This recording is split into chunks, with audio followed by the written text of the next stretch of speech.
Hey,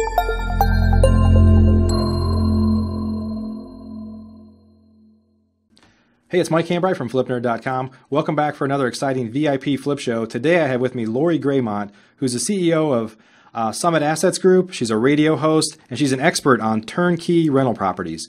So before we pick Lori's brain, though, let's take a moment to recognize our featured sponsors. RealtyMogul.com is an online marketplace for real estate investing, connecting borrowers and capital from accredited and institutional investors. Get a rehab loan fast and close in as little as 10 days. Rates start as low as 9%. We'd also like to thank National Real Estate Insurance Group, the nation's leading provider of insurance to the residential real estate investor market. From individual properties to large-scale investors, National Real Estate Insurance Group is ready to serve you. Please note, the views and opinions expressed by the individuals in this program do not necessarily reflect those of FlipNerd.com or any of its partners, advertisers, or affiliates. Please consult professionals before making any investment or tax decisions, as real estate investing can be risky. So, welcome to the show, Lori. Thank you. Welcome. Yeah, so glad to have you on. So, tell us, for those that don't know you, I know you because we have some mutual friends in a few different capacities, but why don't you introduce yourself and tell the group a little bit more about you? Sure, Mike. So I started in real estate way back when I was about 11. My mom would buy these houses subject to, and we'd move into them. We'd move into what we called the broken houses. We'd fix them. And then about 2 years later, we'd sell them. And so that was a lifestyle I grew up in. And I thought I'd never want to get involved with that. So I went to college, got an accounting degree, went into accounting, and realized that I really did have a passion for houses. And so I started buying and fixing houses and flipping them here in California. Okay. And then I decided, well, why limit myself to California? And so I expanded nationwide. And since 2010, I've bought and sold over 1,600 homes. Wow, that's amazing. I'm always intrigued by, because I invest, I'm an investor as well. Obviously, I invest in my market of the Dallas, Texas market here. And I'm always intrigued by people that are doing things in other states. I've become so accustomed to wanting to see every deal because my money's on the line. But it's really been kind of an eye-opener, largely through the show, talking to some other folks as to what they're doing. And so I'm always intrigued by that. Yes. So talk a little bit about, so what are the markets do you primarily invest in? So back in about 2008, 2009, we were doing bulk REOs, and we ended up in the Southeast. So we were in Jacksonville, Atlanta, Birmingham, and some of the other metro areas around there. And in 2009, I saw that the bulk REOs were starting to dry up and knew that I had to make a change. And so in 2010, we sold everything except what we had in Atlanta and Birmingham. And so we've built teams in those areas to focus on buying, fixing, and renting the properties we have there. Okay. And what made you zone in on those areas? Was it any reason in particular? Or? Yeah, there's 7 metrics that we look at when we assess a marketplace on whether it's going to be viable long-term, because what we're creating is passive income. We want a market that's going to have jobs that's not like all one sector, such as military. We want to know that the unemployment there is good, that there's a desirability for people coming out of college to stay there and rent. And so we look at some different metrics, and both the cities have the metrics that say they're going to be long-term viable cities for rental properties. Okay. And you run kind of a turnkey model, right? That's correct. Yeah. So for those that aren't familiar with that term, or maybe have heard it and don't, fully understand what it is, tell us what that is. Sure. So what it means is that we go out and we find some properties, we rehab them, and a lot of people, when they do rehab, will do it to a rental quality. We like to do ours to a resale quality. And then we market it for a renter, and when the renter moves in, it's creating passive income or cash flow. And so we sell the investment, basically turnkey, ready to start receiving money to our investors. And that's why we call it turnkey. Okay. And do they, are you at that point providing a property management service, or do you hand that off as well? Right. So I live in California, and the properties obviously aren't in my backyard.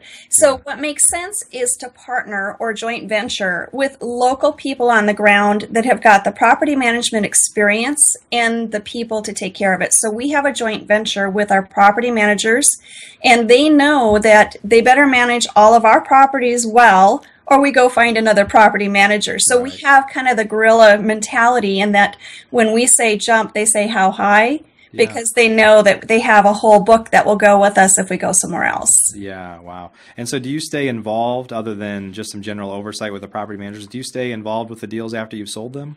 Absolutely. So we have a gal in my office here that contacts every client every month, asks them, first of all, have you received your statement?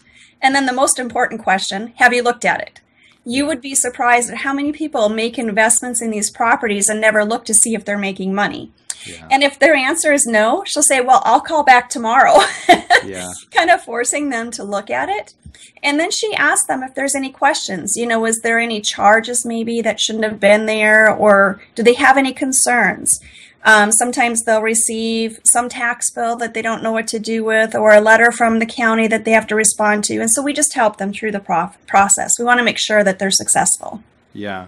And for these folks that the investors that you bring on, talk a little bit about your kind of the service that you provide. Are these one-off folks, or are there folks that have come to you and say, I effectively want to buy 10 or 20 houses, or I have this much to spend? Like, talk about the relationship side of what you do there.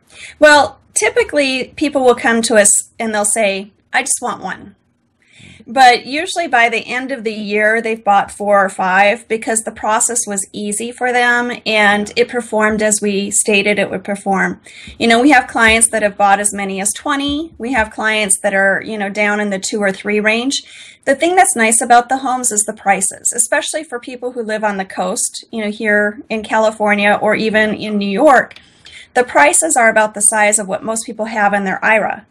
And, you know, we're talking maybe $80,000, $90,000, $100,000. Well, out here in California, you can't even use that for a down payment. So there's really no way for them to invest, and they're not earning anything. So the whole thought of, gosh, I can buy a whole house, you know, walls, roof, everything for $100,000 and get cash flow off from it, it's a no-brainer. And so they usually buy 1 or 2 or 3.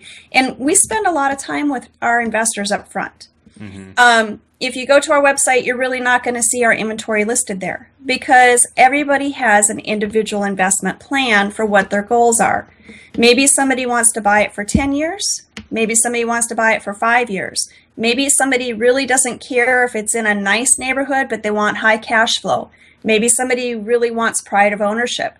So we have some questions and we put together a plan, and then we help them execute on the plan that works for them. Okay.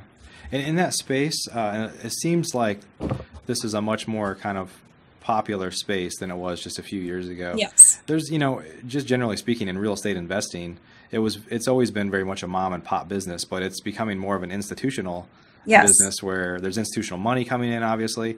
But I think people are starting to find ways to, whether it's working with your group or even with some of the national property management companies that are now franchising out, and people can own properties in lots of markets and have them all rolled up into one statement. It's just becoming more practical to use real estate as an investment vehicle versus the market, I'd say, the stock market. And I think that there's a lot of truth to that. You know, if you go back to 2008, 2009, people were afraid of real estate because of how much it had dropped. But now you look at the volatility of the market and they're thinking, well, the house didn't disappear. Yes, the value may have, but the house was still there. It stayed there. It's a physical asset. And so now they're kind of moving towards that because it provides something tangible. Yeah, no, I agree with that. And do your folks, I know you operate in Atlanta and Birmingham. Do they care if they're in California? Do they care where it's at, or is it just more of the opportunity they're presented with more so than say, I want to put everything in Birmingham but stay out of Atlanta? Yeah, you know, you get some people that have a perception, you know, that Birmingham is maybe not as sizzle, you know, it doesn't have the sizzle that Atlanta has. But the reality of it, it comes down to what the numbers are. And most of my investors, by the time they're making a decision, have gotten past the emotional side of buying a home and realize it's an investment. 99% of my buyers have never seen their houses except for the pictures that we send them. I mean, they just buy them sight unseen, and the cash flow comes in, and then they go, well, let's do it again. So it's funny. All of my rentals are in my market here. We have a decent sized portfolio, and I will go out of my way to not drive past one because I just don't want to know. I mean, I'm intrigued sometimes. I'm like, but I don't want to know. I have a property manager. I don't manage my own, and he does a far better job than what I ever could. I'm very blessed in that regard. Yes. But I just don't want to know. My sponge is full, and I don't need any more problems. So I don't want to see that somebody's parked in the front yard or, whatever it may be. So. Well, you have to take the emotional piece off from it, because a lot of times we look at houses as a home we're going to live in. And if somebody's not treating it the way we would treat it, then it kind of sets off our senses and we get a little offended and we're going to make decisions that are wrong. The reality is, if you're buying investment properties for the numbers, for an investment, don't go look at it. I mean, you wouldn't drive by Johnson & Johnson because you own their stock and go, oh, I don't like the color the house is or the color the building is. Don't do that with these. Buy it for an investment purpose. So talk a little bit about, we were just talking about how the market is changing to where folks are more comfortable using that as an everyday investment, more comfortable with not necessarily needing to see it. So just talk about that general trend of using this real estate as a marketable product, and I guess where you see that going over, the years to come. Well, I do see people using this as an investment tool. It's not like it's new. It's just that it's coming back into being comfortable after the recession hit. Yeah. And so people are starting to realize, well, if I have, all these pictures, I have an inspector go out and I have an appraiser go out, really that's already 3 professionals that have seen the house. I really don't need to see it. And so it's sort of like a stock portfolio in that you're building something based on the numbers and verification of those numbers, but you don't need to go visit it. So I really think people are going to start buying more and more off from relationships. Most everybody that we sell to has met me or met my team members at least once or twice. They may find us on the internet. I do have to say I do have a couple people in Bolivia and Israel that found us without ever meeting us and have bought, quite a few properties that way. Wow. But for the most part, it's about relationship and performance. And when they start to see those two come together, then they stay with us and they want more. Yeah. And I guess talk about your company's role as ongoing performance. I know there's some turnkey providers that will sell a house, and once it's sold, they're out. Yeah. I just sold you. I packaged something and sold it, and maybe they're either property managing it or they're not. They just hand it off to, this is somebody you should work with. But talk about your, I guess, role in let's talk about responsibility for making sure that performs. I mean, do you have and of course you want the best for your clients, but do you have a legal obligation, or do you position yourself as a service provider on an ongoing basis?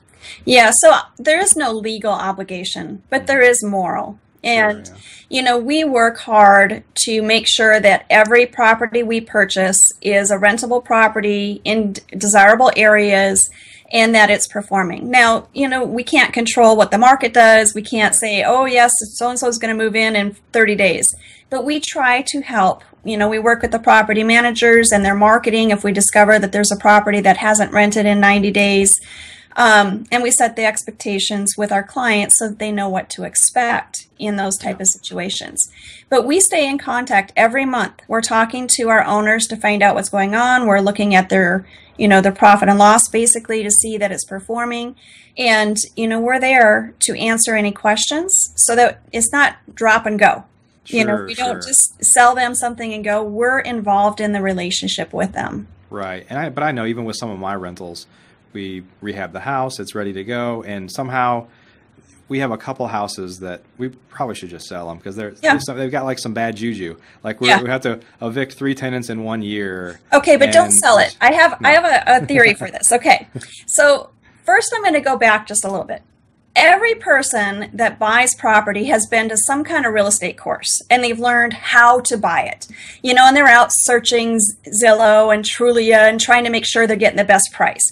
And they'll even postpone buying a house for 6 months or 12 months, just trying to analyze to save $2,000. Right. I mean, really. Okay. So you spend all that time to buy the house, and let's say it's a long-term investment for 10 years. So you've just spent 6 months trying to buy a house, and you haven't spent any time learning how to make it profitable for the next 10 years. Right. That's when you make it profitable, is when you're holding it. And there's many different ways through managing it, charging pet rents, and all those kind of things that you can make money. Your most costly investment in the house is the turnover. Whenever you have a tenant, it's the turnover. And so a lot of people are afraid to have their house sit empty for 90 days because they're thinking, oh my gosh, it's not renting. But if it means turning down the wrong tenant because you're going to be evicting them 6 months later, you saved yourself money by leaving it empty, Sure. right? Sure, yeah. Okay, so now the other thing that I tell people is that if you're looking at this as a 10-year investment, and you have turnovers in the beginning, which typically, it kind of goes in bunches, don't go selling the house. What you need to do is look at what it's doing every year and do an ROI for that investment for its lifetime, and look at your whole portfolio and sell the bottom 10%. Because it might just be a blip on that property, and they go through cycles. Yeah. One story of mine, I bought 3 properties in Huntsville, and in those 3 properties, over a few years, we had like 5 or 6 turnovers. It was excruciating because we also had a mortgage on it. I thought, oh my gosh, I'm going to lose my shirt. But in the last, I think 5 years, we haven't had but 2 turnovers. Very minimal turnover. Yeah. So it goes in spurts. Just suck it up. Yeah, no, and that's one of the benefits of having a larger portfolio is you can Yes. absorb those things, Yes. right? And you can weather the storms. And I know I assume for your company and turnkey providers that when folks, have that first one, if you've got a vacancy, you've got 100% vacancy. So That's it. you feel every bump in the road because Yep. there's nothing else there to offset it. That's right. And that's where it's good to have, the right people helping you through that, because if you make decisions that cost you more money, then you're even further behind. Yeah. And so you just want to be wise. And I always say, wait to the end of the year, give every property 2 years of performance before you start chopping it so that you can get through usually the acquisition and the bumps that come with that. Yeah. So. Yeah. We'll talk a little bit about how the folks that you work with, how they evaluate a deal. So, a lot of wholesalers or rehabbers tend to evaluate a deal as a percentage of the after repaired value, which is meaningless for a rental owner. Are your folks, are you evaluating deals usually on the basis of a multiple of rent or an ROI number? How do you kind of evaluate that? Yeah, it's typically on an ROI or cash on cash return. Most of the people that buy ours are buying all cash, and so they can always get an improved ROI if they go out and finance it. But what we do is we show people that in a typical rental market, you're going to see an 8 to 12% ROI. And if you see anything higher than that, there's a very good chance you're going to have a lot of turnover, which will then affect it. If you see anything lower than that, you're typically in a very quickly appreciating market. And so you're going to see more appreciation, but that means your cash flow is going to be less. And so you just really have to decide where you want to be in the continuum of investing long term. Sure, sure. And how about when you build in those assumptions, is that what do you typically factor in? I know there's some rules of thumb out there that people factor in for vacancy and maintenance costs and things like that. Is that using an assumption based on your experience in those markets, or? Oh yeah, you have to look at what the market is. Yeah.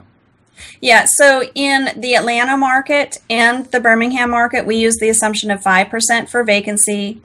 Now, because we have just rehabbed the houses and we also offer a home warranty, we typically budget in $500 for the year for any maintenance issues because the home warranty covers quite a bit of that. So, Okay.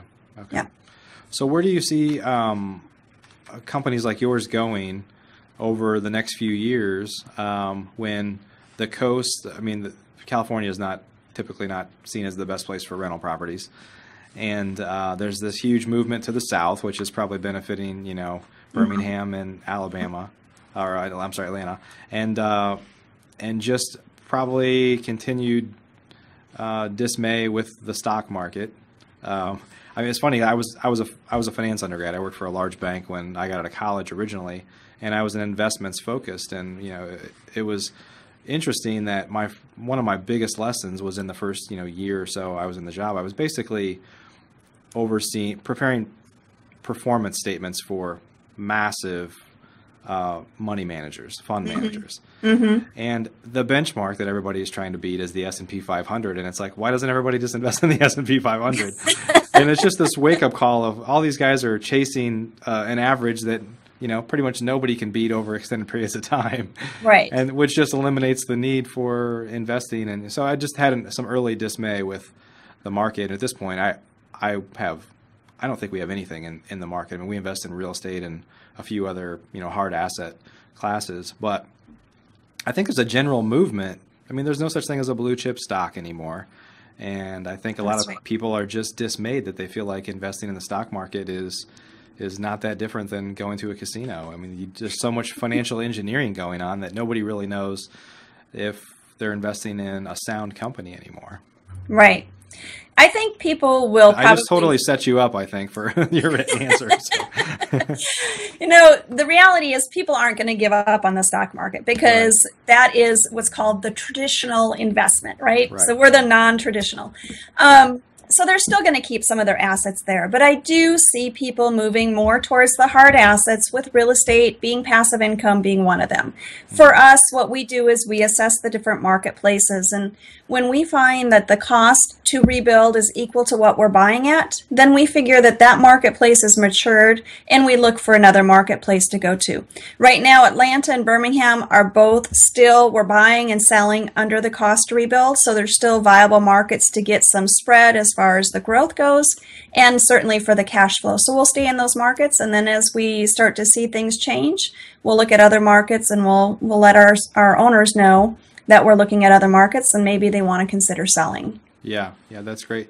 So for folks that want to, I want to talk to you about your radio show here in a second, but Sure. For folks that want to learn more about Summit Assets Group, where do they go? Well, we like to talk to people. So pick up the phone. I know this is like weird technology out there, something called the telephone. Yeah.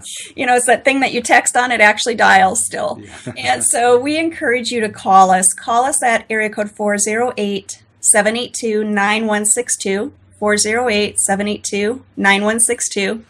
Or if you want to send an email, just shoot me an email, Lori, Lori, at summitassetsgroup.com. And we'll get back to you. Awesome. So let's talk a little bit about your radio show. So you're on a radio show, and how long you're on Real Estate 360? How long has the show been on? How long have you been on there? Well, I'm a co-host. So it was started by Joe Kuchera. It's been on, I think this is its 4th year, and I've been doing it for 2 years now. And I take one of the days, and I get to interview other experts and have a great time learning. So it's really wonderful. Yeah. And talk a little bit about the focus of the show for those that aren't familiar with it. Sure. It's called Real Estate 360, anything and everything about real estate. And so I just find anything and everything about real estate. I mean, we talk about, people who are in construction, green initiatives. We talk about inspectors. We talk about how sometimes real estate agents try to skew transactions, that they try to hide things that are on inspection reports. I mean, there's just a lot of things. We talk about trusts. We just had a gentleman on land trusts, and he was sharing a lot about that. And so we just, every topic, any topic, we just share. Yeah. It's an interesting business, isn't it? You never, anybody that I mentor and coach, when they come in to my system, I always tell them you're going to be the life of the party at cocktail parties for the rest of your life, because you're going to have some crazy stories. So that's right. Awesome. Well, Lori, thanks so much for your time today. Definitely appreciate you sharing more about Turnkey Rentals and learning about you and your company. Thank you. Thanks for inviting me on. Absolutely. I look forward to talking to you some more soon. Sounds good, Mike. Thank you. All right. Bye-bye. Are you a member of FlipNerd.com, the most robust real estate investing platform in existence, where you can find off-market wholesale deals and great vendors literally in your market? You can get access to advice from experts and learn about local clubs and events right in your backyard. If not, please visit FlipNerd.com and register for a free account. You can register in less than a minute. It's pretty much the coolest site that's ever existed in the real estate investing industry. So get on over to FlipNerd.com.